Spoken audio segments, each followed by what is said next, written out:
Hello guys, welcome to all of you. Branch accounting CA intermediate का काफी ज्यादा conceptual और बच्चों के लिए थोड़ा पेनफुल टॉपिक भी है। उसी के कंटेक्स्ट में ये वीडियो है। डिपेंडेंट ब्रांच एक इंपॉर्टेंट पॉइंट है जो आपका एग्जामिनेशन में बहुत बार पूछा जाता है, इसलिए अपन लोग डिपेंडेंट ब्रांच का क्वेश्चंस के साथ साथ कॉन्सेप्ट आज डिस्कस करेंगे। बहुत बार होता है कि ना, जब मैं एमटीपी वगैरह के डाउट ले रहा होता हूँ या क्लासेस के अंदर होता हूँ तो बच्चे बार बार क्लासेस के बाद में एक डाउट बार बार पूछते हैं, सर ब्रांच अकाउंट का ये समझ नहीं आया, ब्रांच अकाउंट का वो समझ नहीं आया, इसमें ऐसा क्यों करा। तो कॉन्सेप्ट प्लस क्वेश्चन की ये रिवीजन की वीडियो है जिसमें आपके कॉन्सेप्ट दूर हो जाएंगे। जो आपको एक डर बना हुआ है कि एग्जाम से इतने पहले अगर देख के नहीं गए ये वाला सवाल या ये वाला कॉन्सेप्ट तो कर नहीं पाएंगे, वो क्यों बना हुआ है? क्योंकि ना कहीं रट्टा लगा रखा है।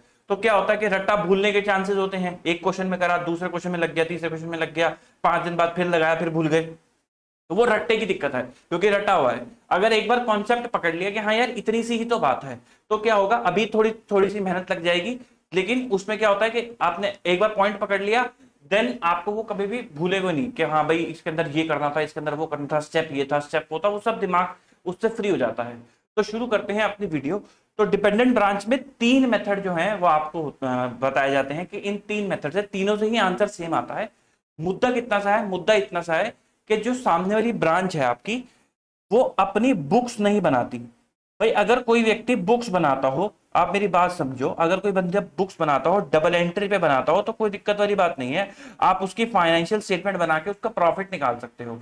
लेकिन अगर कोई बंदा बुक्स ही नहीं बनाता, जैसे आपके घर में आपकी मम्मी घर का हिसाब किताब रखती है, जो दूध का खर्चा, फलाना खर्चा, उसमें वो बुक्स नहीं मेंटेन करती, वो एक डायरी सी मेंटेन करती है कि भाई इतना रुपए थे, इतने इसको दे दिए, इतने इसको दे दिए, इतना बचा हुआ है। तो कल को कोई आपको प्रॉफिट निकालने के लिए कहेगा तो दिक्कत आएगी। तो वही वाली बात है, ब्रांच वहां पे ना बुक्स नहीं बनाती। तो हमारे पास ये 3 मेथड है, इनके थ्रू आप ब्रांच का प्रॉफिट जो है निकाल सकते हो।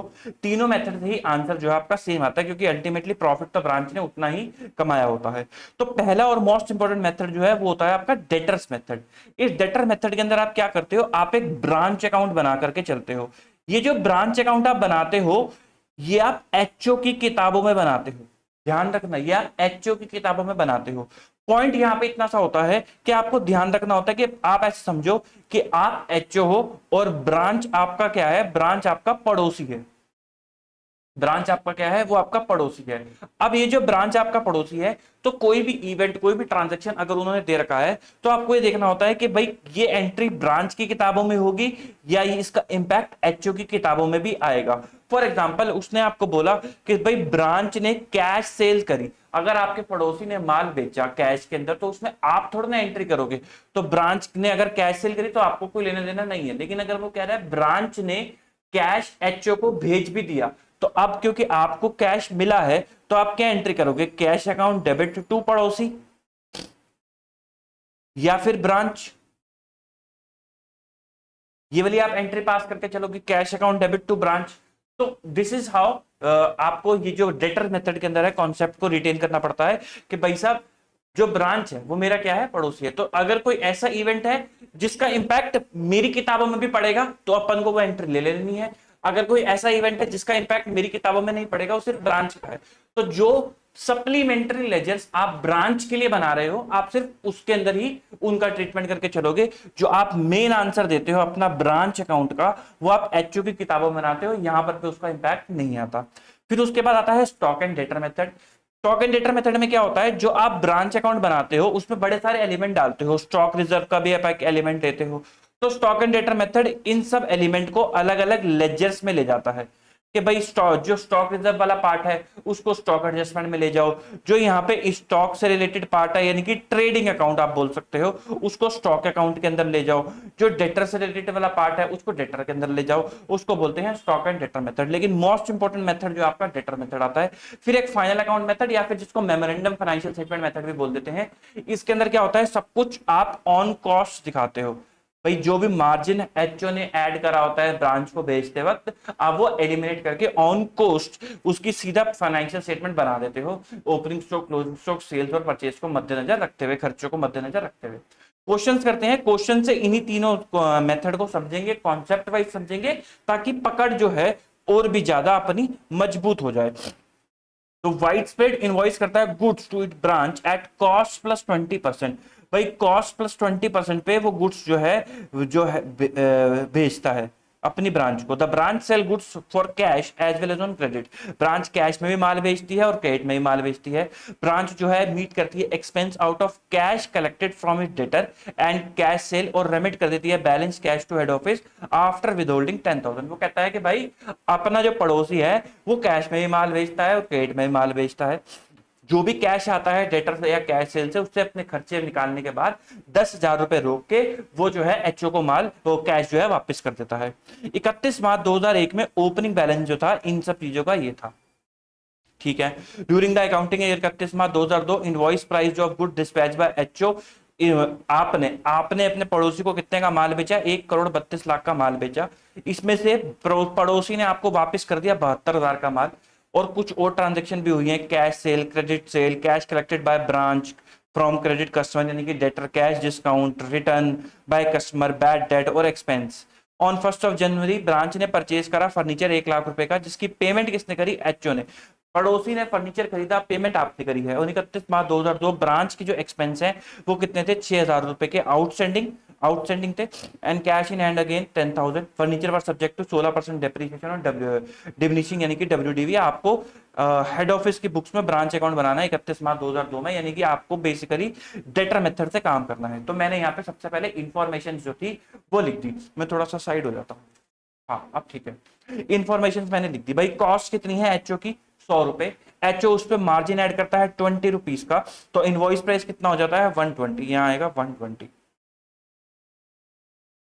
120 ऐड हो जाता है। अब इतने का माल वो पड़ोसी को देता है 120 रुपए के हिसाब से, तो पड़ोसी के लिए लागत क्या होगी? 120।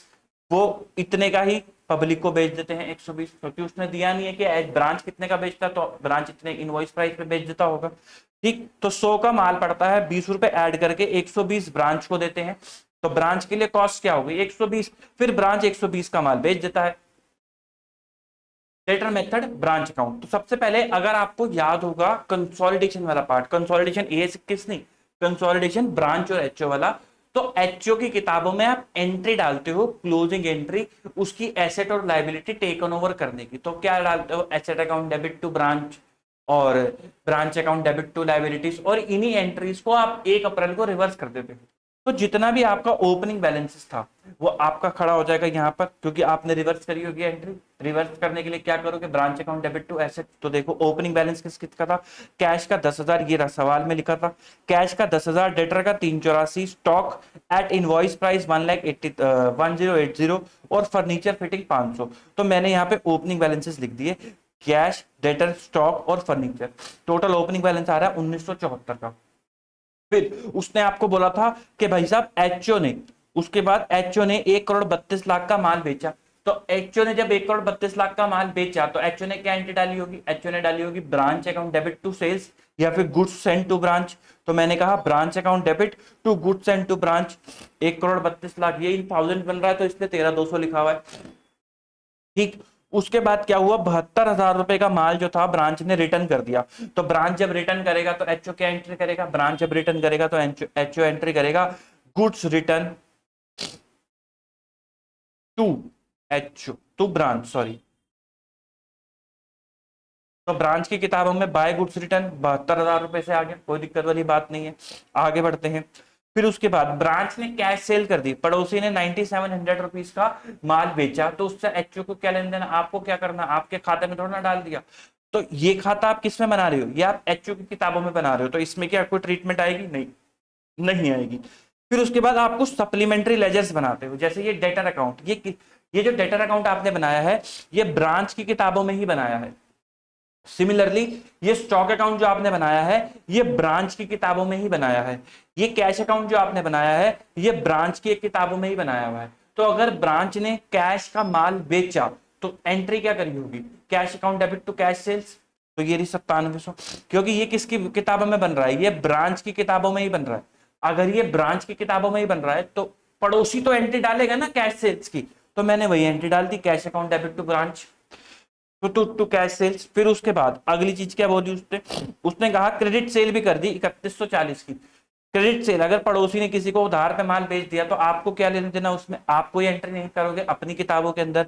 लेकिन जो आप सप्लीमेंट्री अकाउंट बना रहे हो उसमें एंट्री होगी। क्रेडिट सेल की एंट्री बताओ, ब्रांच क्या करेगा, ब्रांच करेगा debtor account debit to credit sale, तो डेटर में मैंने कर दिया क्रेडिट सेल। सेल्स अकाउंट आप बना नहीं रहे तो कोई एंट्री करी नहीं, प्रॉफिट एंड लॉस अकाउंट आप बना नहीं रहे तो हेंस मैंने कोई एंट्री करी नहीं। आगे बढ़ते हैं। Cash collected by branch from credit customer 2842 का ब्रांच ने कैश कलेक्ट कर लिया, आपको क्या लेने देना उससे, तो क्या आप यहां पर एंट्री करोगे कोई ब्रांच के अंदर, द आंसर इज नो, आप कोई एंट्री नहीं करोगे ब्रांच के अंदर। एचओ की किताबों में जो ब्रांच अकाउंट बन रहा है, ये मैंने आपको बार बार बोल रहा हूं कि ये किससे बन रहा है, in the books of HO बन रहा है, तो इसमें कोई एंट्री नहीं होगी। लेकिन जो सप्लीमेंट्री अकाउंट बना रहे हो उसमें होगी। भाई अगर उसने कैश कलेक्ट कर लिया तो वो क्या एंट्री करेगा, कैश अकाउंट, पड़ोसी क्या करेगा, cash account debit to debtor, तो डेटर में क्या आएगा, बाय कैश 2848, और कैश में क्या आएगा, टू डेटर्स। क्योंकि ये सब सप्लीमेंट्री लेजर में किसकी बुक्स में बना रहा हूं, ये मैं ब्रांच की किताबों में बना रहा हूं। उसके बाद cash discount allowed to debtor 58, भाई डेटर्स को कैश डिस्काउंट दे दिया, उससे आपको क्या लेने देना, ब्रांच अकाउंट में आपको कोई फर्क नहीं पड़ेगा, डेटर्स पे फर्क पड़ेगा। 58 का कैश डिस्काउंट दे दिया, क्या कैश डिस्काउंट देने पे कैश का कोई आना जाना होता है, the answer is no, hence cash account पे भी कोई फर्क नहीं पड़ेगा। ठीक, सीधा ये एंट्री पीएनएल की होती है, पीएनएल आप बना नहीं रहे तो कोई दिक्कत वाली बात नहीं है। रिटर्न बाय कस्टमर, पड़ोसी के कस्टमर ने माल रिटर्न कर दिया 102 का, तो पड़ोसी क्या कहेगा, डेटर्स को कम कर देगा और सेल्स को भी कम कर देगा। तो देखो जी 102 से मैंने डेटर्स को कम कर दिया, सेल अकाउंट आप बना नहीं रहे, ये डेटर अकाउंट किस में बना रहे हो, ये ब्रांच की किताबों में बना रहे हो, तो इसलिए जो एंट्री ब्रांच करता, पड़ोसी करता, उसका इंपैक्ट सप्लीमेंट्री लेजर में। अगर कोई इवेंट ऐसा हुआ है जो उसके और मेरे बीच में होगा, उसकी एंट्री एचओ भी करता, यानी कि मैं भी करता, तो उसका इंपैक्ट इस वाले लेजर में, ब्रांच अकाउंट वाले लेजर में। तो अगला पार्ट पे आते हैं। रिटर्न बाय कस्टमर देख लिया, bad debt return of, bad debt हो गए तो डेटर्स कम हो गए होंगे पड़ोसी के 33 से, डेटर्स कम हो गए होंगे।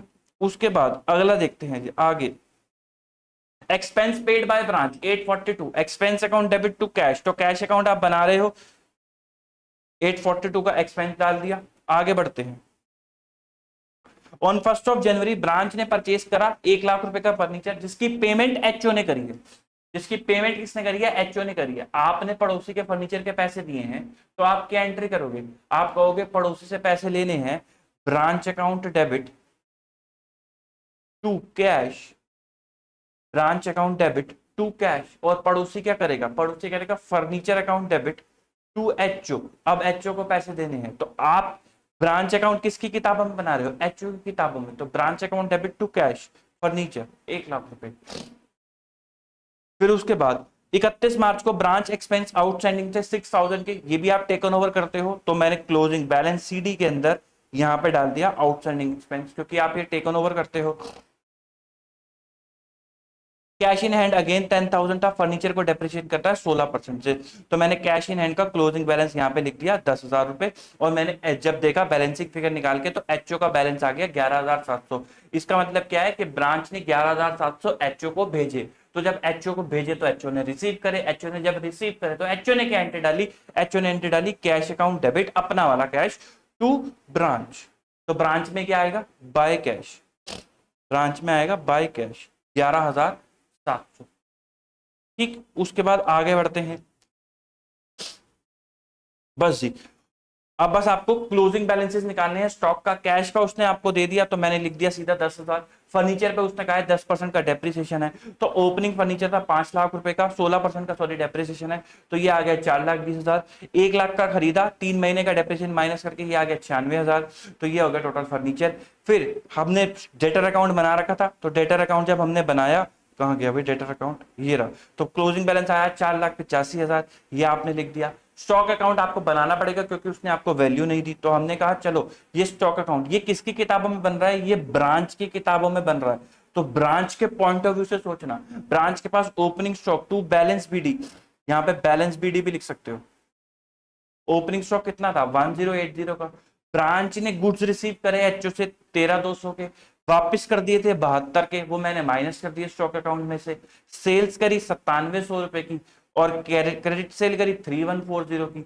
यही सेल्स जो थी वो रिटर्न होकर आ गई, तो उससे माल बढ़ जाएगा, जो आपको माल देके गया, तो 102 का माल बढ़ गया, तो तो क्लोजिंग बैलेंस कितना बच गया 1470, तो 1470 का मेरा स्टॉक का बैलेंस आ गया, तो टोटल बैलेंस सीडी हो गया 2481।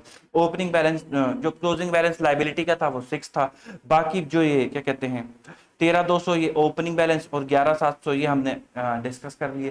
फिर उसके बाद आप अगली चीज क्या करते हो, क्योंकि अब एचओ और ब्रांच अल्टीमेटली है तो एक ही, पड़ोसी और एचओ को at the end of financial year आपको मिला देना होता है। तो ये जो 20 रुपए का मार्जिन है ये आपको एलिमिनेट करना होता है। फिर मैंने कहा मार्जिन की एडजस्टमेंट कर लेते हैं। जो स्टॉक एंड लेटर मेथड है उसमें ये मार्जिन की एडजस्टमेंट बस आप अलग लेजर में करते हो, मैं अभी दिखाऊंगा आपको। ओपनिंग स्टॉक कितने का था 1080 का, 120 की प्राइस पे था, 20 का मार्जिन था, तो मार्जिन निकल कर आ गया 180 का।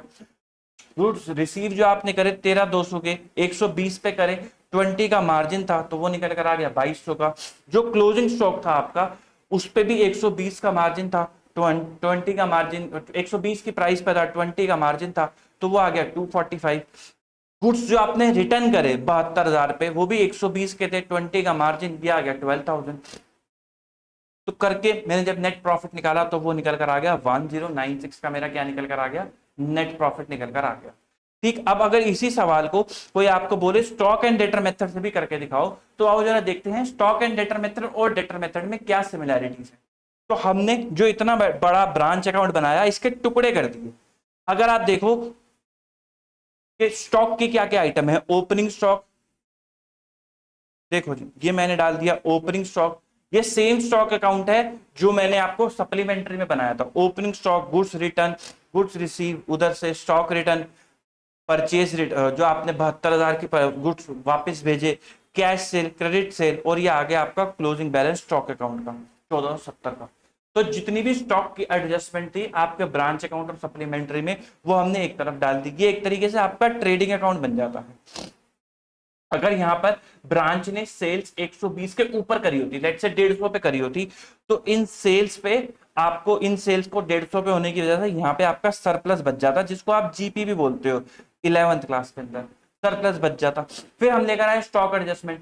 जितनी भी आपकी स्टॉक रिजर्व की एडजस्टमेंट थी वो सब हमने अलग डाल दी। देखो कितनी थी, कहाँ गया, ये रहा 180, 2200, 12 और 245।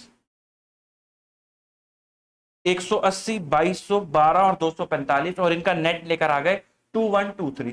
2123 का प्रॉफिट आ गया। अब जो जो खर्चे हुए थे वो मैंने डाल दिए। डेप्रिसिएशन और फर्नीचर आया।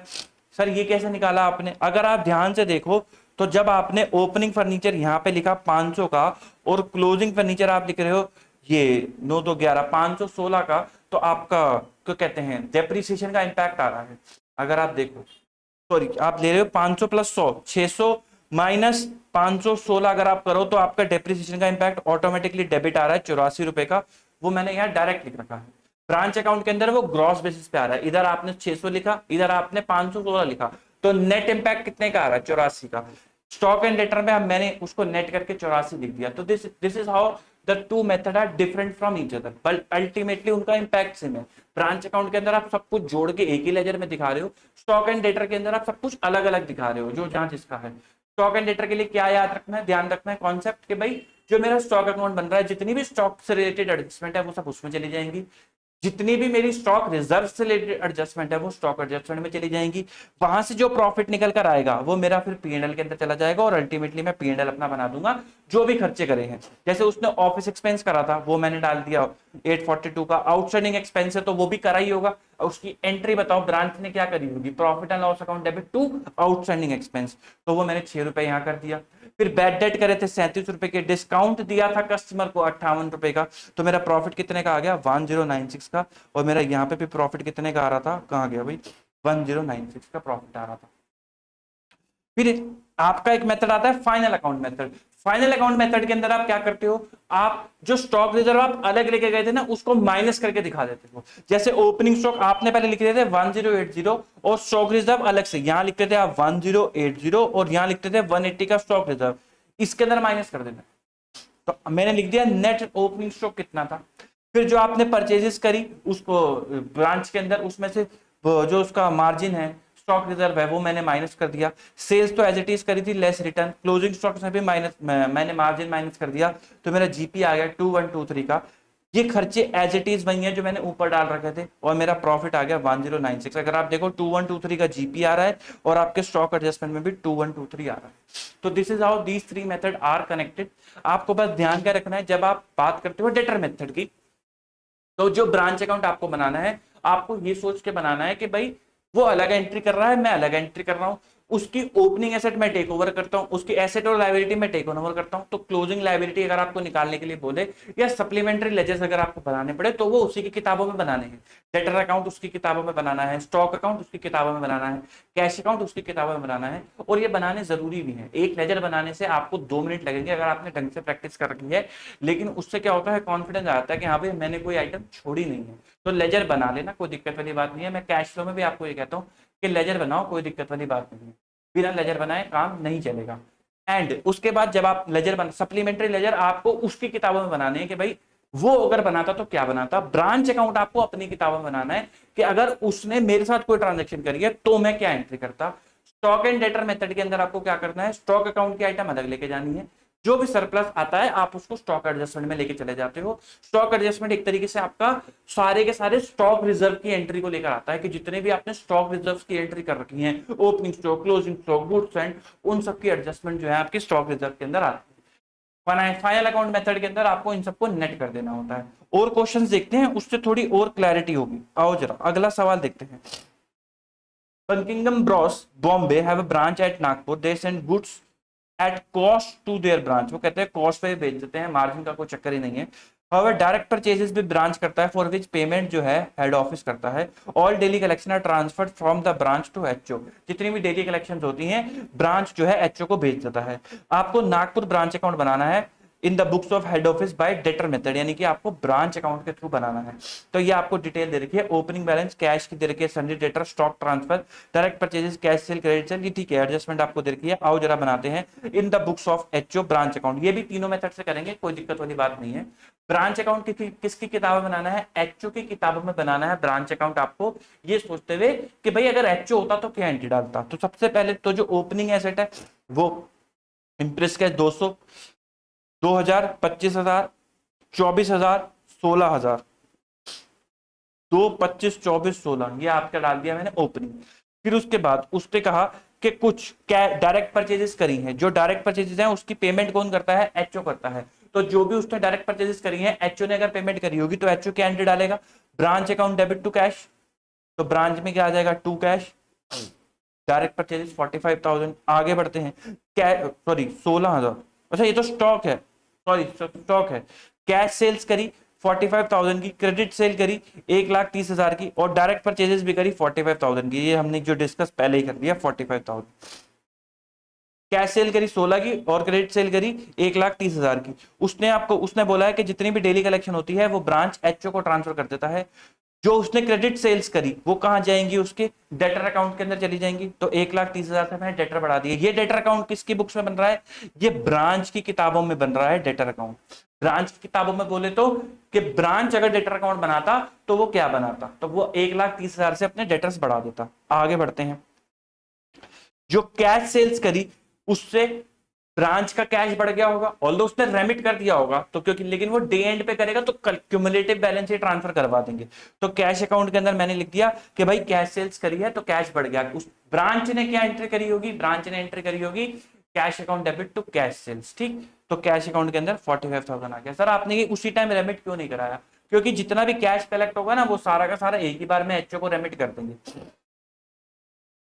फिर उसके बाद आगे बढ़ते हैं, कैश सेल देख लिया, क्रेडिट सेल हो गया, डायरेक्ट परचेजेस पहले देख लिया था। रिटर्न फ्रॉम कस्टमर, कस्टमर ने 3,000 का माल रिटर्न कर दिया।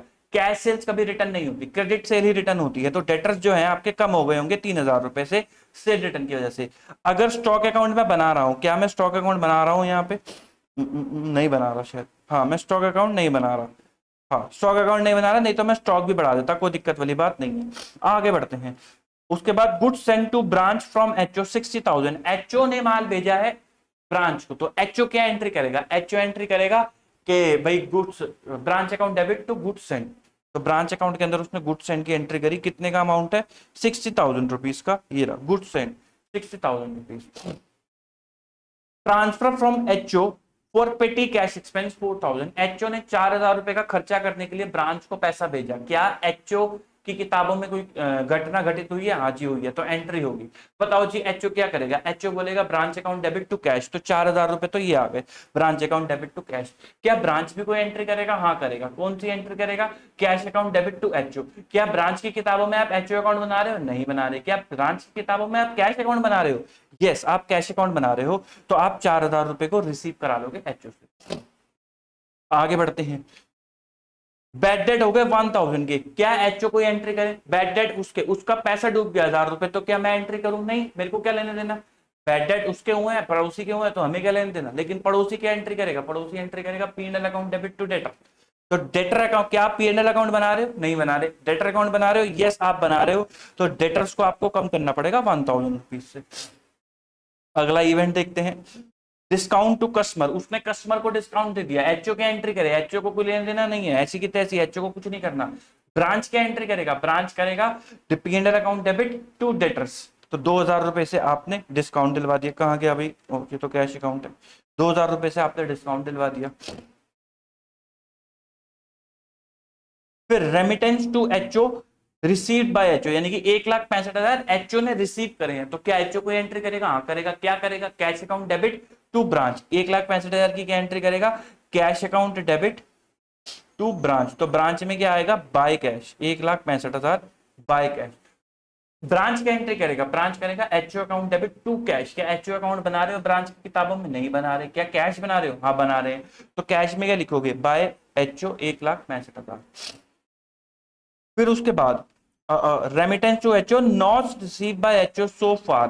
भाई ब्रांच ने भेज दिया, एचओ ने नहीं रिसीव करा, तो पहले बताओ ब्रांच ने क्या एंट्री करी होगी? ब्रांच ने एंट्री करी होगी HO account debit to cash. क्या एचओ अकाउंट बना रहे हो? नहीं बना रहे। कैश अकाउंट बना रहे हो? हाँ जी बना रहे हो। तो कैश के अंदर क्या डालोगे? 5000 रुपए बाय एचओ डाल दिया।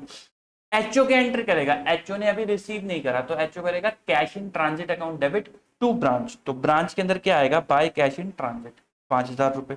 आगे बढ़ते हैं, branch expense directly paid by HO 30,000। Branch के खर्चे एचओ ने डायरेक्टली पे कर दिए 30,000 रुपए। क्या एचओ एंट्री करेगा? हाँ करेगा। क्या एंट्री करेगा? एंट्री वो होगी branch account debit to cash 30,000 rupees से। तो branch account debit to cash 30,000 rupees से, ये रहा डायरेक्ट एक्सपेंस पेड 30,000 रुपीज में, थोड़ा साइड हो जाता 30,000 रुपीज से। ये एंट्री करके चलेगा एचओ। क्या ब्रांच भी कोई एंट्री करेगा? हाँ जी करेगा। वो क्या करेगा? Expense account debit to HO. क्या एक्सपेंस अकाउंट बना रहे हो ब्रांच के केस में? नहीं बना रहे। क्या एचओ अकाउंट बना रहे हो? नहीं बना रहे, तो ब्रांच में कोई ट्रीटमेंट ही नहीं होगी। आगे बढ़ते हैं, फिर उसके बाद उसने कहा क्लोजिंग बैलेंसेस हैं। स्टॉक के कितना है? 10,000 जो डायरेक्ट खरीदा था, और ट्रांसफर फ्रॉम एचओ 15,000। तो उसने स्टॉक का बैलेंस दे रखा है, इसलिए मैंने स्टॉक अकाउंट नहीं बनाया, तो मैंने सीधा क्लोजिंग बैलेंस लिख दिया। स्टॉक का डायरेक्ट परचेज और एचओ का इतना। फिर वो कह रहा है डेटर्स और इंप्रेस कैश का निकाल दो। पेटी कैश एक्सपेंस जो हुए हैं 4,000 के हुए हैं। डेटर्स अकाउंट आप जो 4,000 के एक्सपेंस पेटी कैश एक्सपेंस उसने करे, क्या एचओ कोई एंट्री करेगा? नहीं, उसने करा है खर्चा ब्रांच ने, तो ब्रांच क्या एंट्री करेगा? Expense account debit to cash. तो मैंने expense account debit to cash कर दिया। बाकी सारी एंट्री हमने देख ही ली थी। अब क्लोजिंग बैलेंस कितना बचा? 2,000, तो मैं यहाँ पे ले गया क्लोजिंग बैलेंस 2,000। डेटर अकाउंट भी आप बना रहे थे, डेटर अकाउंट के अंदर आपने ओपनिंग बैलेंस डाल दिया था, क्रेडिट साइड डाल दी थी, सेल रिटर्न बैड डेट आपको इन्फॉर्मेशन गिवन थी, डिस्काउंट भी आपको इन्फॉर्मेशन गिवन थी, क्लोजिंग बैलेंस आपको निकालना था। अब उन्होंने 1,65,000 एक तो कलेक्ट करे जो एचओ को भेजे, फिर 5,000 एक जो कैश इन ट्रांजिट वाला था, यानी कि ब्रांच के पास ये पैसा होगा तभी तो भेजा, तो ये सब पैसा कहां से आया होगा? डेटर से आया होगा। फिर 45,000 का आपने खर्चा कर रखा है, ये वाला डायरेक्ट परचेजेस वाला कहाँ गया? हाँ, ये रहा 45,000। तो आपने डेटर से कितना पैसा कलेक्ट करा होगा? 1,25। तो क्लोजिंग बैलेंस डेटर का कितना बच गया? 24। तो वो मैंने यहाँ पे लिख दिया 24। कैश लिख दिया था 2,000। प्रॉफिट कितना बच गया? नेट प्रॉफिट बच गया 15,000 रुपए का नेट प्रॉफिट बच गया। ठीक, अब आगे बढ़ते हैं, इसी क्वेश्चन को स्टॉक एंड डेटर मेथड से भी करके देखते हैं। Just give me a minute. Stock and debtor method, तो इसके अंदर आपको स्टॉक अकाउंट बनाना है, तो जितनी भी आइटम आपकी स्टॉक से रिलेटेड है वो सब स्टॉक अकाउंट में, जिससे आपका क्या निकल कर आएगा? एक तरीके से ट्रेडिंग अकाउंट हो गया। तो हमने कहा ओपनिंग स्टॉक एक तो एचओ का दे रखा था 24,000, एक डायरेक्ट परचेज दे रखी थी 16,000, फिर गुड्स रिसीव करे 60,000 की, डायरेक्ट परचेजेस करी 45,000 की, वो सब स्टॉक में यहाँ पे आएंगे डेबिट साइड के अंदर। कैश सेल्स करी इतने की, क्रेडिट सेल करी इतने की, और सेल रिटर्न करी 3,000 की, इससे भी स्टॉक अकाउंट आपका बढ़ गया होगा। क्लोजिंग स्टॉक उसने आपको दे रखा है। ये क्या निकल कर आया? ग्रॉस प्रॉफिट, जो आपका होता है क्या? सरप्लस, क्योंकि इसके अंदर मार्जिन की एडजस्टमेंट होनी बाकी है, तो इसलिए इसको सरप्लस बोल देते हैं। ये कहां चला जाएगा? ये चला जाएगा स्टॉक एडजस्टमेंट के अंदर। मैंने ये जो अकाउंट बनाया, ये मैंने किस पॉइंट ऑफ व्यू से बनाया? मैंने कहा स्टॉक अकाउंट के अंदर इन सब की क्या क्या ट्रीटमेंट होती। भाई जो आपके पास ओपनिंग स्टॉक, आप ऐसे सोचो कि आप ब्रांच की किताबों में स्टॉक अकाउंट बना रहे हो, तो जो भी आपके पास ओपनिंग स्टॉक होता वो आप लिख देते ओपनिंग स्टॉक के अंदर। अगर आप परचेज करते तो इन्वेंट्री बढ़ जाती, तो डेबिट करते 60,000 से, और परचेस करी 45,000 से, तो भी इन्वेंट्री बढ़ जाती, डेबिट कर दिया। फिर उसके बाद आपने सेल करी, इन्वेंट्री कम हो जाती तो क्रेडिट कर दिया। फिर जब सेल रिटर्न हो जाती तो वो माल दे के भी तो जाता, उससे भी इन्वेंट्री बढ़ जाती, तो सेल रिटर्न डेबिट कर दिया। फिर जो क्लोजिंग स्टॉक बच गया वो आपने क्रेडिट कर दिया, आपका सरप्लस बच गया 52,000 का। ये कहां चला गया? ये स्टॉक एडजस्टमेंट में चला गया। उसने कहा था कि ब्रांच एट कॉस्ट ही बेचता है, तो इसलिए कोई स्टॉक एडजस्टमेंट आया नहीं, तो यही आपका पीएनएल में चला गया, 52,000 रुपए का नेट प्रॉफिट आ गया। फिर उसके बाद आपने खर्चे माइनस करे, 30,000 का एक खर्चा, पेटी कैश एक्सपेंस हुआ था 4,000 का, बैड डेट हुए थे, डिस्काउंट दिया, नेट प्रॉफिट आ गया आपका 15,000 रुपीज का। यही सेम क्वेश्चन अगर आप बनाते हो फाइनल अकाउंट मेथड से, जिसको आप मेमोरेंडम फाइनल अकाउंट बोल देते हो, तो आप क्या करते? अब इसके अंदर ना मार्जिन नहीं है, तो नेट करके सब वही आएगा, तो मैंने वही लिख दिया ओपनिंग स्टॉक और डायरेक्ट परचेजेस जो आपकी थी। कैश सेल्स, भाई स्टॉक अकाउंट के अंदर आपने कैश सेल कहां लिखी थी? यहां लिखी थी, अब मैंने यहां से माइनस करके दिखा दी, इतना ही तो फर्क है। 3,000 मैंने माइनस कर दी तो नेट सेल आ गई। क्लोजिंग स्टॉक वही 25 है, गुड्स रिसीव और परचेज वही सेम है। ये कितना आ गया आपका? 52,000। देखो आपका सरप्लस भी यही आ रहा था, 52,000। 52,000 का आपका जीपी आया। ये नेट प्रॉफिट बिल्कुल सेम है जो आपने यहाँ बना रखा है, जो भी आपने यहाँ बना रखा है। जीपी आपका 52,000 आ रहा है, तो अल्टीमेटली आपका प्रॉफिट कितना आ जाएगा? 15,000 रुपए का आपका प्रॉफिट आ जाएगा। पढ़ते हैं अगले क्वेश्चन की तरफ। Hindustan industries Mumbai has a branch in Cochin to which office goods are invoice at cost plus 25%. The branch sell both for cash and on credit. Branch expense are paid direct from head office and the branch has to remit all cash received into head office bank account.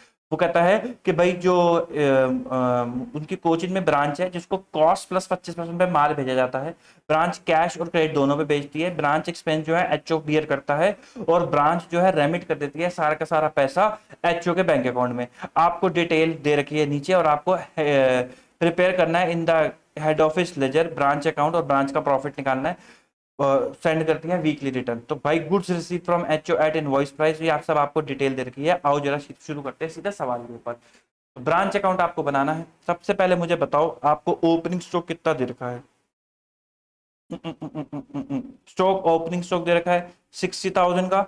Sales फिर credit sale opening debtor दे रखे हैं 72,000 रुपए के, तो मैंने stock लिख दिया 60 का, डेटर लिख दिया 72 के। ब्रांच अकाउंट आप बना रहे हो, ये किसकी किताबों में बना रहे हो? एचओ की किताबों में आप बना करके चल रहे हो। फिर उसके बाद goods receive from HO at invoice price 6 lakh rupees, तो एचओ से ब्रांच को माल मिला, तो एचओ ने भेजा होगा। एचओ ने बताओ क्या एंट्री डाली होगी? एचओ ने एंट्री डाली होगी branch account debit to goods send, तो ब्रांच में क्या आएगा? टू गुड्स सेंड 6 लाख रुपए। फिर उसके बाद return to HO at invoice price 12,000, branch ने वापस भेज दिया 12,000 रुपए का माल एचओ को। तो बताओ एचओ ने क्या एंट्री डाली होगी? एचओ ने एंट्री डाली होगी goods return from branch to branch, तो ब्रांच में बाय गुड्स रिटर्न 12,000 रुपए टड़ा। फिर उसके बाद स्टॉक जो था 60,000 का ओपनिंग था वो लिख दिया। Sales in the year cash, branch ने कैश सेल करी 2 लाख रुपए की, तो एचओ के एंट्री डालेगा? कुछ भी नहीं, ब्रांच के एंट्री डालेगा। Cash account debit to cash sale, तो क्या आप कैश अकाउंट बना रहे हो? नहीं, आप नहीं बना रहे, कोई दिक्कत वाली बात नहीं है। तो cash account debit to cash sale कोई छोड़ दो उसको। सेल्स इन द, ये आ गया 2 लाख रुपए। क्रेडिट सेल करी 3,60,000 की, उसने क्रेडिट सेल करी है, आप एचओ के एंट्री डालेगा? कोई भी एंट्री नहीं डालेगा, ब्रांच के एंट्री डालेगा। ब्रांच एंट्री डालेगा क्या कहते हैं, debtor account debit to credit sale. तो क्या आप डेटर अकाउंट बना रहे हो? हाँ जी आप बना रहे हो। क्रेडिट सेल आपने कर दी। क्रेडिट सेल का अकाउंट बना रहे हो? नहीं बना रहे, तो छोड़ दो उसको। फिर आगे बढ़ते हैं। सन्नी डेटर ओपनिंग 72,000, तो डेटर अकाउंट आप बना रहे थे, तो मैंने ओपनिंग लिख दिया 72,000 रुपए का। फिर उसके बाद कैश रिसीव फ्रॉम डेटर 3,20,000, उसको कैश मिला डेटर से 3,20,000, तो बताओ क्या एंट्री करेगा वो? एचओ क्या कोई एंट्री करेगा? नहीं करेगा, उसको मिला, मेरे को थोड़ा ना मिला है। ब्रांच की एंट्री करेगा cash account debit to debtor, तो डेटर में क्या आएगा? By cash 3,20,000। Discount allowed to debtor 6,00,000 रुपए का डिस्काउंट डेटर को दे दिया। क्या एचओ को एंट्री करेगा? नहीं करेगा। ब्रांच क्या करेगा? ब्रांच एंट्री करेगा P&L account debit to debtor 6,000 रुपए से डिस्काउंट अलाउड। बैड डेट हो गए 4,000 के। क्या एचओ को एंटर करेगा? नहीं करेगा। ब्रांच क्या करेगा? ब्रांच करेगा P&L account debit to debtor 4,000 रुपए से।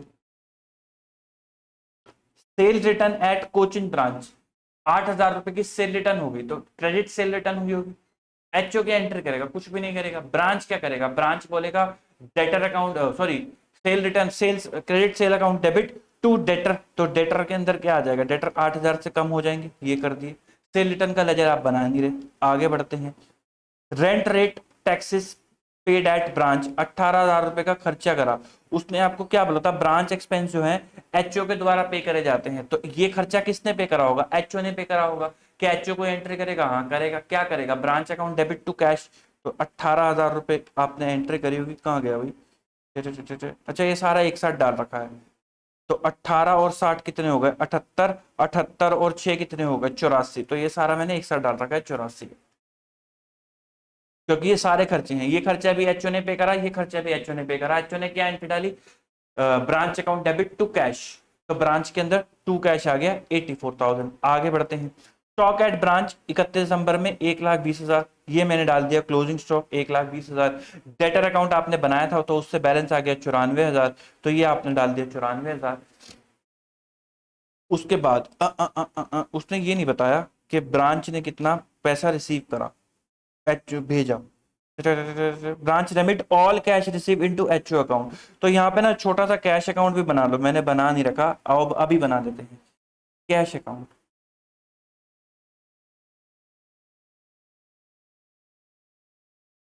टू बैलेंस बीडी 0 और बाय बैलेंस सीडी भी 0। क्यों 0? क्योंकि वो सारा का सारा पैसा किसको भेज देता है? वो सारा का सारा पैसा एचओ को भेज देता है। तो उसने एक तो पैसा रिसीव करा था डेटर से और एक पैसा रिसीव करा था कैश सेल से। बताओ जी, क्रेडिट से डेटर से कितना रिसीव करा? 3,20,000। और कैश सेल्स कितनी करी थी? उसने बताया था 2,00,000। ये सारा का सारा पैसा उसने किसको दे दिया? एचओ को दे दिया। By HO 5,20,000। तो एचओ को अगर पैसा मिला है तो एचओ की एंट्री करेगा, एचओ करेगा cash account debit to branch, तो ब्रांच में बाय कैश 5,20,000। फिर उसने कहा था 20% मार्जिन पे 25% मार्जिन पे एचओ भेजता है, तो ओपनिंग स्टॉक पे मार्जिन 25 का वो मैंने माइनस कर दिया। गुड्स रिसीव पे मार्जिन 25 का वो मैंने माइनस कर दिया। क्लोजिंग स्टॉक पे मार्जिन 25 का वो हटा दिया और गुड्स रिटर्न पे 25 का मार्जिन वो हटा दिया। मेरा नेट प्रॉफिट कितना आ गया? 35,600 का मेरा नेट प्रॉफिट आ गया। आगे बढ़ते हैं, स्टॉक एंड डेटर मेथड की बात करते हैं, जिसके अंदर आप बात कर रहे हैं स्टॉक अकाउंट की। तो स्टॉक अकाउंट बनाते वक्त क्या ध्यान रखना है कि भाई अगर ब्रांच स्टॉक अकाउंट बनाता तो वो क्या बनाता? तो उसके पास ओपनिंग स्टॉक होता 60,000 रुपीज का, उसको गुड्स रिटर्न जो है गुड्स खरीदे तो उसने 6,00,000 रुपए के एचओ से, ये था ना, ये रहा गुड्स रिसीव फ्रॉम एचओ 6,00,000 रुपए, उससे स्टॉक बढ़ जाएगा। सेल्स रिटर्न हुई थी जो डेटर्स के थ्रू हुई थी 8,000 से, उससे स्टॉक बढ़ जाएगा। फिर उसने गुड्स भी रिटर्न कर दिए थे एचओ को 12,000 से, उससे स्टॉक घट जाएगा। सेल्स क्रेडिट सेल और कैश सेल से भी स्टॉक घट जाएगा, वो मैंने माइनस कर दिया। क्लोजिंग स्टॉक उसने आपको दे रखा 1,20,000, आपका सरप्लस आ गया 24,000 का, ये आप ले गए स्टॉक एडजस्टमेंट के अंदर। ओपनिंग स्टॉक रिजर्व ले गए 12, देखो ओपनिंग स्टॉक 12, 1,20, 2,400 और 24,000, देखो यही लिखा होगा 12, 1,20, 2,400 और 24,000। जितना भी स्टॉक रिजर्व था वो हम एक अलग लेजर में ले गए, जिससे हमारा नेट स्टॉक नेट आ गया कि भाई स्टॉक रिजर्व को सबको नेट करके कितना अमाउंट आता है, वो आता है 1,29,600। ये मैंने निकाल दिया जीपी। उसके बाद खर्चे, रेंट का खर्चा, सैलरी का खर्चा, ऑफिस एक्सपेंस, ये सब वही खर्चे हैं 84,000 के जो एचओ ने पे करे। भाई ब्रांच के लिए तो खर्चा ही हुआ ना, ब्रांच ने क्या एंट्री डाली होगी? ब्रांच ने डाली होगी profit and loss account debit to HO. तो अब आप P&L अकाउंट बना रहे हो तो खर्चा तो डालोगे ना, तो इसलिए मैंने ये डाल दिया। फिर बैड डेट हुए थे, P&L account debit to debtor, तो P&L बना रहे हो तो डालोगे। फिर डिस्काउंट दिया था, P&L account debit to debtor, तो P&L बना रहे हो तो डालोगे। तो प्रॉफिट कितना आ गया? 35,600 का आपका क्या निकल कर आ गया, प्रॉफिट। फाइनल अकाउंट मेथड से भी कर लेते हैं। ओपनिंग स्टॉक आपको दे रखा था 60,000 का, मार्जिन था 12,000 का, नेट जो आ गया ये 48,000, 12,000 का मार्जिन ये निकाल रखा। ओपनिंग स्टॉक कितने का था, 60,000 का, तो वो मैंने नेट कर दिया। फिर उसके बाद goods receive from HO, 6 lakh के गुड्स थे, 1,20 का मार्जिन था, 480 रिटर्न भी करे थे, 12,000 का जो था आपने रिटर्न कर दिया था एट इनवॉइस प्राइस, उसका मार्जिन माइनस करके 9600, 2400 का मार्जिन था ना, तो 4,70,400 एट कॉस्ट आ गया। इसको किस पे बनाना होता है, एट कॉस्ट, तब माइनस करते चले जाओ। सेल्स करी तो टोटल सेल जो करी माइनस रिटर्न, सेल्स के अंदर थोड़ा ना कोई मार्जिन होता है, 5,52,000 मतलब एचओ और ब्रांच वाला मार्जिन, वैसे तो मार्जिन होता ही है। क्लोजिंग स्टॉक जो आपने करा एट कॉस्ट लिख दिया 96,000, वैसे अगर आप क्लोजिंग स्टॉक देखोगे तो ज्यादा का है, 1,20,000 माइनस 24,000 करोगे तो आपका 96,000 रुपए का क्लोजिंग स्टॉक आ जाएगा। जीपी कितने का आ गया, 1,29,600, यही यही आपका आ रहा था 1,29,600। फिर उसके बाद ये माइनस करके प्रॉफिट आ गया 35,600, और आपका ऊपर वाले मेथड से भी कितने का प्रॉफिट आ रहा था, 35,600। ठीक, तो आई होप आपको तीनों मेथड पे थोड़ी पकड़ आ रही होगी कि चीजें चलती कैसे हैं। ठीक, आओ अगला क्वेश्चन करते हैं। Arnold of Delhi trade in ghee and oil, it has a branch at Lucknow, उसकी ब्रांच है लखनऊ में। It he dispatches 25 ton of oil 1,000 each per ton and 15 ton of ghee 1,500 रुपए के हिसाब से फर्स्ट ऑफ एवरी मंथ। तो आपको परचेजेस दे रखी है कि भाई ये बेचता ही बेचता है। Branch incur some expenditure which is made out of its collection, this is in addition to the expenditure directly paid by HO. तो कुछ खर्चे एचओ देता है और कुछ खर्चे ब्रांच करता है। फिर परचेजेज, डायरेक्ट एक्सपेंस, और ये सब आपको डिटेल दे रखी है। ओपनिंग की दिल्ली की, लखनऊ की भी आपको डिटेल दे रखी है।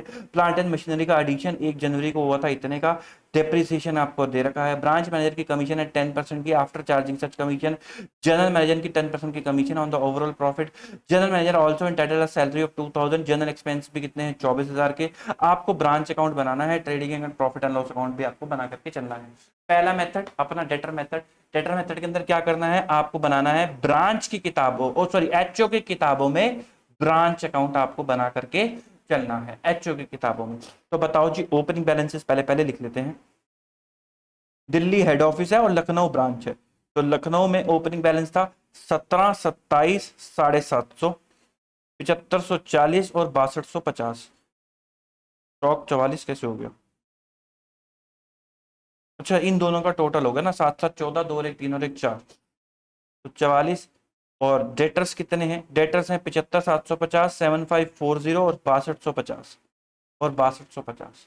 ठीक है, तो ये मैंने लिख दिया ओपनिंग बैलेंस, क्योंकि आप वो टेक ओवर करते हो। फिर उसके बाद उसने कहा था हर दिन मतलब हर महीने की पहली तारीख को 1,000 रुपए के हिसाब से 25 टिन और 1,500 के हिसाब से 15 टिन जो है वो भेजे जाते हैं।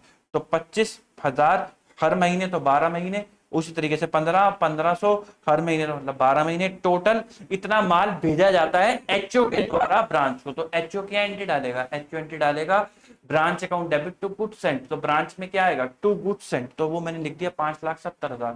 ब्रांच क्या एंट्री करेगा, ब्रांच एंट्री करेगा purchases account debit to HO. But आप स्टॉक डेटर मेथड के अंदर कोई स्टॉक अकाउंट बना नहीं रहे, बना रहे हैं क्या, नहीं बना रहे, तो इसका मतलब आपको कोई लेना देना नहीं है। लेकिन देखो स्टॉक एंड डेटर में आप स्टॉक अकाउंट बनाते हो, तो यहां मैंने परचेजेस लिख रखी है 5,70,000, क्योंकि ये स्टॉक अकाउंट आप ब्रांच की किताबों में बना रहे हो ब्रांच के पॉइंट ऑफ व्यू से, और ये ब्रांच अकाउंट आप एचओ की किताबों में बना रहे हो एचओ के पॉइंट ऑफ व्यू से। ठीक, आगे बढ़ते हैं। टन टना टन टन टना।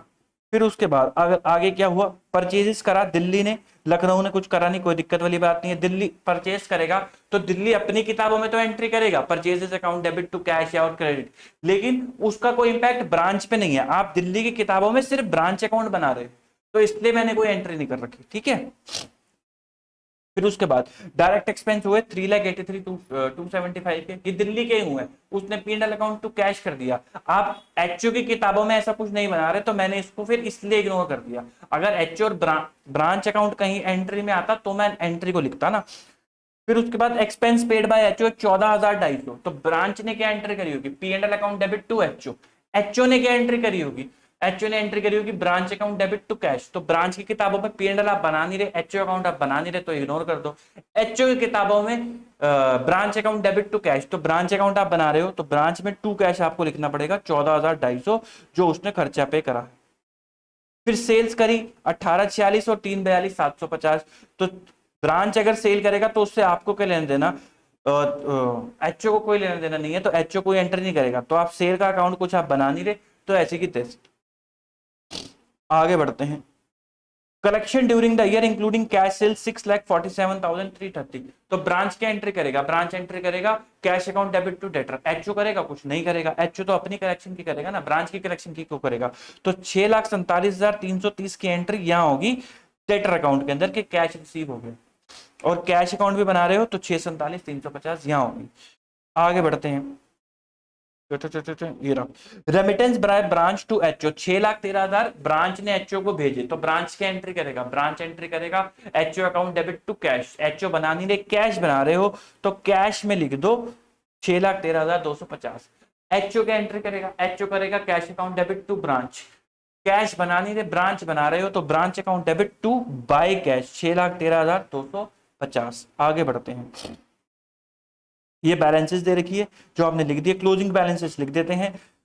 स्टॉक का दे रखा है 13,250, 44,750, तो देखो 58,000 टोटल लिख दिया मैंने, 5 7 8 9 10 4 3 7 58,000 टोटल लिख दिया इन दोनों का। फिर उसके बाद कैश है 12,350, फर्नीचर है 5,625, 12,350 और 5,625, फर्नीचर कितना 5,625 और 12,350, स्टॉक का 58 लिख दिया। डेटर का आपको निकालना है, डेटर आपको निकालना है, तो डेटर अकाउंट आपने बना ही रखा है, तो क्लोजिंग बैलेंस आ गया 86,900, तो ये लिख दिया क्लोजिंग बैलेंस डेटर का। फिर उसके बाद ये भी हमने देख लिया था, ये भी हमने देख लिया था, ओपनिंग भी देख लिया था, ये भी देख लिया था। उसने कहा था मैनेजर की कमीशन है कहाँ गया मैनेजर की कमीशन है 10% commission after charging such commission, whereas general manager is entitled to 10% commission on overall company profit after charging such commission, तो ब्रांच मैनेजर को 10% की कमीशन, तो मैंने इसको माइनस करके सबसे पहले प्रॉफिट निकाला, आफ्टर चार्जिंग सच कमीशन है तो कमीशन निकाली 5303 और प्रॉफिट आ गया 53,032 रुपए का, 53,032 का मेरा प्रॉफिट आ गया। बच्चे बार बार बोलते हैं सर हिंदी में नंबर मत बोलो, मुझे ना आदत पड़ी हुई है, हिंदी में क्या होता है कि नंबर्स पे कंट्रोल रहता है, तो हमें आदत पड़ी हुई है, हम जब काम भी करते हैं तो हिंदी में नंबर बोलते हैं, तो इसलिए आदत पड़ी हुई है, बट आई ट्राई कि मैं वीडियो के दौरान इंग्लिश में नंबर बोला करूँ। तो 53,032 रुपीज का जो है आपका अमाउंट आ गया प्रॉफिट का, अगर आप ब्रांच अकाउंट बना रहे हो डेटर्स मेथड के थ्रू एचओ की किताबों में। सेम बात डिस्कस करते हैं अगर आप स्टॉक एंड डेटर बना रहे होते एचओ की किताबों के अंदर तो क्या होता। तो जब आप स्टॉक अकाउंट बनाते हो तो अब आपको स्टॉक अकाउंट कैसे बनाना है कि भाई ब्रांच अगर स्टॉक अकाउंट बना रहा होता अपनी किताबों में तो वो क्या करता, तो वो बोलता ओपनिंग स्टॉक था 44,000 का, एचओ से माल खरीदा 5,70,000 रुपए का, फिर उसके बाद क्रेडिट सेल और कैश सेल टोटल कितनी कर दी 658,480 की, ये लिखी ना कैश सेल तो टोटल सेल ये इन दोनों का टोटल है 658,750, ये मैंने टोटल सेल दिखा दी, और क्लोजिंग स्टॉक का आपको बैलेंस गिवन था तो ये आ गया क्या जीपी स्टॉक रिजर्व के अंदर जो अमाउंट जाएगा, तो स्टॉक रिजर्व कुछ था नहीं तो यही आपका प्रॉफिट निकल कर आ गया। उसके बाद मैंने खर्चे माइनस करने शुरू करे 14,229, डेप्रिसिएशन 625 का जो उसने बोला था आपको रेट दे रखा था ना, अगर आप ऐसे भी निकालोगे तो भी निकल जाएगा। फर्नीचर था कितना 6250, रह कितना गया 5625, तो जो भी डेप्रिसिएशन निकल कर आया वो मैंने यहाँ लिख दिया, वो मैंने यहाँ लिख दिया, और जो कमीशन मैनेजर को पे करी वो भी तो खर्चा ही है तो मैंने यहाँ लिख दिया, मेरा प्रॉफिट निकल कर आ गया 53,032। अच्छा यहाँ देखो डेप्रिसिएशन कैसे फ्लो होता है, ध्यान से देखो, फर्नीचर था कितने का 6250 का डेबिट में, क्रेडिट आपने कर दिया 5625 का, तो इनको जब काटोगे तो अल्टीमेटली यहाँ पे क्या बच गया, डेप्रिसिएशन ही तो बच गया, इसलिए लिखने की जरूरत नहीं पड़ती। मैंने आपको मैथमेटिकली समझाने की भी कोशिश करी, बाकी आप अगर एक कॉन्सेप्ट जो है वो वाला याद, मैं भी यही करता हूँ, मैं बस एक कॉन्सेप्ट छोटा सा याद करा हुआ है कि भाई जब आप डेटर अकाउंट डेटर मेथड की बात करो जिसमें आप ब्रांच अकाउंट बना रहे हो तो वो अकाउंट एचओ की किताबों में बन रहा है, तो कुछ भी दे रखा हो, अगर मैं दिमाग में करता हूँ एंट्री सोचता हूँ एंट्री एचओ की किताबों में होगी या नहीं होगी, अगर होगी तो ब्रांच अकाउंट अगर हिट हो रहा है तो मैं एंट्री कर देता हूं, अगर नहीं हो रहा तो मैं छोड़ देता हूं। फिर अगर वो मैं कुछ सप्लीमेंट्री अकाउंट बना रहा हूं, जनरली मैं स्टॉक कैश और डेटर का अकाउंट बना करके चलता हूं जिसके अंदर मेरे को दिक्कत नहीं आती, क्योंकि यही 3 अकाउंट मेन होते हैं जो बनाने होते हैं। अगर मैं ये बना रहा हूं और उनके अंदर कोई इंपैक्ट है तो मैं ब्रांच अगर एंट्री करता तो मैं अकॉर्डिंगली उन लेजर्स के अंदर डेबिट क्रेडिट करके चलता हूं। उतना बेसिक अगर आप क्लियर करके चलोगे तो आपको सारे आंसर मैच होंगे, आपको कोई दिक्कत नहीं आएगी। बच्चे ना बार बार बोलते हैं कि ये क्वेश्चन उससे करा दो, वो क्वेश्चन उससे करा दो, ये तीनों मेथड से करा दो, ये चारों से करा दो। तो जितने भी मेन क्वेश्चन थे ना वो मैंने तीनों मेथड से करा के इसलिए ये वीडियो डाल दी ताकि आप लोगों को दिक्कत ना आए। ठीक, आगे बढ़ते हैं स्टॉक वाले पे। तो मैंने ये सोचा कि भाई ये वाला स्टॉक अकाउंट अगर यदि ब्रांच बनाता तो वो क्या कैसे बनाता। तो वो कहता मेरा ओपनिंग स्टॉक है तो उसकी लेजर के अंदर ओपनिंग स्टॉक डेबिट होता, गुड्स जो उसने रिटर्न परचेज करे वो डेबिट करता, जो उसने सेल्स करी वो क्रेडिट करता, क्लोजिंग स्टॉक जो उसका बच गया वो, और स्टॉक एडजस्टमेंट वो। ठीक, तो जो ये स्टॉक एडजस्टमेंट आता था एंड आपका प्रॉफिट आया था। अब फाइनल अकाउंट की बात करते हैं। तो मैं फाइनल अकाउंट में क्या सोचता हूं, मैं सोचता हूं कि इन सब ट्रांजैक्शन से मुझे एक ट्रेडिंग और प्रॉफिट एंड लॉस अकाउंट बनाना है और ऑन कॉस्ट बनाना है। तो जो भी आइटम मेरी ट्रेडिंग P&L की है जहां जहां की है मैं वो वहां वहां डालता रहता हूं। जैसे ओपनिंग स्टॉक ऑन कॉस्ट डालना है, वो यहाँ आता है वो मैंने यहाँ डाल दिया। सेल्स क्रेडिट में आती है मैंने यहाँ डाल दी, परचेजेस यहाँ आती है मैंने यहाँ डाल दी, क्लोजिंग स्टॉक यहाँ लिखा नहीं हुआ यहाँ आता है मैंने यहाँ डाल दिया, और ग्रॉस प्रॉफिट आ गया 102,480 का। इस जीपी से फिर मैंने क्या कहते हैं खर्चे डाले तो मेरा ये क्या कहते हैं वो निकल कर आ गया प्रॉफिट, जो आपका आ रहा था 53,032। यहाँ पे मैंने ना क्लोजिंग स्टॉक लिखा नहीं हुआ, अगर आप यहाँ पे बाय क्लोजिंग स्टॉक लिखोगे तो आपका आंसर यही आ जाएगा 102,480। अगर आप देखोगे तो ये यही बन रहा है 44,570,658,480, 44,570,658,480 और 58,000 डालते ही 1,02,480, 58,000 डालते ही 1,02,480।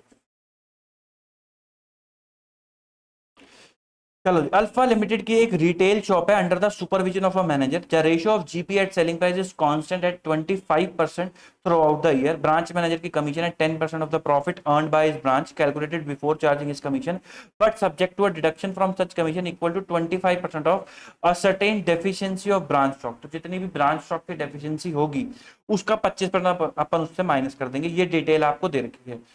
वो कह रहा है कि भाई अपन लोग जो एचओ ब्रांच को माल देता है 25% पे ऐड करके देता है। तो अगर 100 रुपए का माल है 25 ऐड करके 125 पे देता है।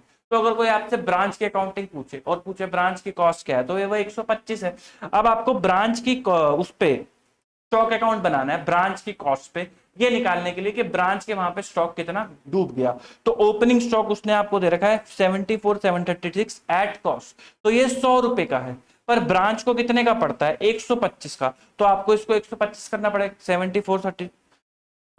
अच्छा, 25% ऑन सेलिंग प्राइस है तो 1/3 हो गया ना, 1/4 ऑन सेलिंग प्राइस है तो 1/3 ऑन कॉस्ट हो गया, तो आपको 1/3 ऐड करना पड़ेगा। तो आपका प्रॉफिट क्या आ गई, क्या ये ब्रांच की कॉस्ट आ गई कि भाई ब्रांच को कितने का पड़ता है। ब्रांच आप कोई दुकानदार से आप चीज लेने जाते हो, मैं ये कैलकुलेटर लेकर आया, दुकानदार 100 रुपए का लाया था, उसने 20 रुपए कमा के 120 का मुझे बेचा, तो मैं अपनी किताबों में कॉस्टिंग कितने की बताऊंगा 120 की बताऊंगा ना, जितने का दुकानदार को पड़ा उतने का थोड़ा ना बताऊंगा।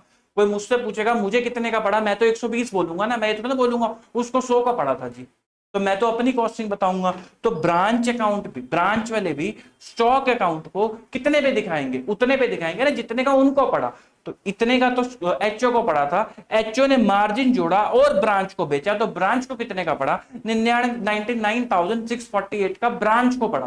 फिर ब्रांच ने, ये ओपनिंग स्टॉक था, फिर ब्रांच ने और माल खरीदा एट कॉस्ट थी 289,680, लेकिन एचओ ने तो मार्जिन जोड़ के बेचा होगा ना, तो 1/3 का मार्जिन और जोड़ा, तो इतने का ब्रांच को पड़ा 3,86,240 का ब्रांच को पड़ा। तो ब्रांच अपनी किताबों में स्टॉक अकाउंट में तो इतने का माल दिखाएगा ना, जो एचओ को पड़ा उतने का थोड़ा ना दिखाएगा। फिर उसके बाद कुछ माल उसने बेच दिया तो उससे कम हो गया होगा, क्रेडिट कर दिया। फिर क्लोजिंग स्टॉक जो बच गया था 1,23,328, ये एट सेलिंग प्राइस ही है, तो ये उतने की ही वैल्यू दे रखी है जितने का ब्रांच को पड़ा, तो इस पे कोई दिक्कत वाली बात ही नहीं है। तो इसलिए सीधा लिख दिया 1,23,328, और आपकी डेफिशिएंसी आ गई 1280। अब अंत में वो दोनों को मिल जाना है, एचओ और ब्रांच को मिल जाना है, एक ही कंपनी बन जाना है। तो ये 1280 का जो माल डूबा, खराब हुआ, ये पूरा का पूरा माल खराब नहीं हुआ, इसमें तो कॉस्ट थी ना। अगर आप मैनेजर को बोलोगे कि हम तेरे 1280 रुपए काट लेंगे, तो मैनेजर बोलेगा काय को काट लोगे भाई, तुम अलग अलग तो अकाउंटिंग के पर्सपेक्टिव से बोल रहे हो ना कि भाई अकाउंटिंग के लिए वो अलग है वो अलग है, बट इवेंचुअली है तो दोनों एक ही ना। तो अगर आपका जो नुकसान हुआ है वो तो 100 रुपए के हिसाब से हुआ है। अगर जहां से मैंने कैलकुलेटर खरीदा वो मेरे चाचा की ही दुकान है, परिवार में ही आता है पैसा, तो जो उन्होंने मुझसे 20 रुपए कमाए चाचा घर लेकर आ गए, ठीक है ना, तो वो पैसा कहाँ आ गया, परिवार में ही आ गया। लेकिन अगर वही कैलकुलेटर मैंने दुकान पे जाके ऐसे तोड़ दिया, घेर के तोड़ दिया, तो बताओ कितने का नुकसान होगा, 120 का थोड़ा ना हो जाएगा, 100 रुपए का नुकसान हुआ, जितने की दुकान को पड़ रखी है, ओवरऑल फैमिली को जितने का पड़ रखा है, तो 100 रुपए का नुकसान हुआ। तो वही मैनेजर भी बोल रहा है कि भाई 1280 का नुकसान थोड़ा ना हुआ, नुकसान तो 100 रुपए की कॉस्टिंग के हिसाब से हुआ। तो हमने कहा कि भाई साहब 1280 प्रॉफिट शामिल है, तो वो हटा के 25% आपको भुगतना पड़ता है, तो 240 आप भुगतोगे। फिर हमने कहा ब्रांच का प्रॉफिट भी निकालना है ताकि मैनेजर की कमीशन निकल सके। तो sales, closing stock, opening stock, देखो ओपनिंग स्टॉक की सेम कॉस्ट रखी है क्योंकि ब्रांच का प्रॉफिट निकाल रहे हो, वो आपने निकाला एक्सपेंस माइनस करके, फिर स्टॉक रिजर्व हटा के, तो प्रॉफिट आ गया 40,240 का। आई होप इसके अंदर दिक्कत नहीं आएगी। देखो भाई सेल्स लिख दी, closing stock as it is लिख दिया, ओपनिंग स्टॉक और जो भी उसने जितने का भी उसने माल खरीदा, फिर एक्सपेंसेस लिखे, फिर इस ओपनिंग स्टॉक के स्टॉक रिजर्व माइनस करने शुरू करे, तो आपका प्रॉफिट आ गया। ऐसे तो आप बनाते हो ब्रांच अकाउंट प्रॉफिट निकालने के लिए, अभी इतने सारे सवाल करे उसमें यही आपने करा, तो प्रॉफिट निकल कर आया 40,240। इसका 10% उसको मिलना है, चार्ज 4024। कमीशन जो कैलकुलेटर का नुकसान हुआ है डेफिशिएंसी का, वो कॉस्ट पे काटा कि भाई 1280 की कॉस्ट, 1280 की कॉस्ट सेलिंग प्राइस था, 75% क्योंकि 25% तो मार्जिन है, तो ये आपका कॉस्ट आ गया, इतने का नुकसान हुआ है, इसका 25% आपको भुगतना पड़ता है, तो हेंस 240 आप भुगतोगे। आपकी नेट कमीशन बनती है 3784 की, 2400 आपको पे कर दिया, 1384 आपको और पे करना है। ठीक, तो दिस इज इट गाइस। हमने अच्छे अच्छे जो branch accounting dependent branch basically उसके तीनों मेथड से क्वेश्चंस को समझा। आई होप आपको इससे क्लैरिटी मिली होगी कॉन्सेप्ट की भी, और किस तरीके से उन तीनों मेथड को लगाना है। जब आप एक ही सवाल को अच्छे अच्छे क्वेश्चंस को खास तौर पे तीनों मेथड से कर लोगे ना, तो एक कॉन्फिडेंस जो है आपके अंदर डेवलप होता है। एंड मेरी आप लोगों को राय ये है कि इस वीडियो के थ्रू रटने की कोशिश मत करना कि ये सवाल है इसमें ये करा, इसमें ये करा, इसमें वो करा। प्लीज रटने की कोशिश मत करना। मैंने हर एक क्वेश्चन में आपको जर्नल एंट्री के थ्रू सोचना सिखाया है। जब आप क्वेश्चंस की प्रैक्टिस करते हो ना, तो मुद्दा यही है, अगर आप सिर्फ क्वेश्चंस की प्रैक्टिस कर रहे हो तो आप बार बार फंसते जाओगे। हर 5 दिन में आपको लगेगा मुझे याद नहीं आ रहा, हर 5 दिन में आपको लगेगा कि आप फंस रहे हो कि यार ये नहीं देखा तो ये पेपर में नहीं कर पाएंगे।